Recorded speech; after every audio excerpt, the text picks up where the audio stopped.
«Шевроле» с голубым цветом фар сотрудник технического надзора заметил в автоколонне сразу. Такому повышенному вниманию к своей персоне автоинспекторов водитель иномарки был явно не рад. Ему сразу пояснили, что диодные лампы можно использовать, но только предусмотренные заводом-изготовителем. А вы знаете, что это запрещено правилами? Диодные фары. Диодные фары. Диодные фары Не фары, а лампы. Они запрещены. Диодные лампы в фарах предназначены для использования с лампами накаливания. Ну, блога рожика же нет у меня. Водитель оправдывался. Дескать, о допустимости использования таких ламп в галогенных фарах его уверил продавец магазина и даже дал на них гарантию. Продаются и полгорода с ними ездят. Согласен, есть фары, которые идут с завода с диодными лампами, для этого и продаются диодные лампы.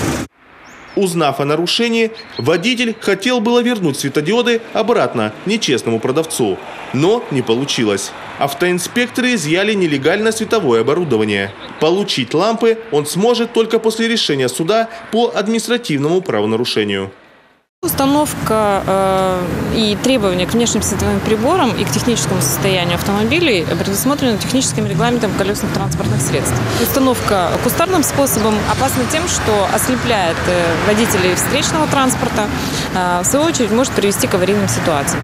В фарах этой «Лады Приоры» инспекторы тоже обнаружили лампы LED. Полицейские объясняют, что оптика даже последних моделей ВАЗа предусматривает использование только галогена, в отличие от иномарок, которые уже с заводского конвейера выходят в разных комплектациях со светодиодами и ксеноном. Лампочки LED на передних внешних световых приборах, которые не предусмотрены конструкции транспортного средства. И тем более было видно то, что блок фар с линзой проклеен кустарным способом, не заводским, и при осмотре были изъяты.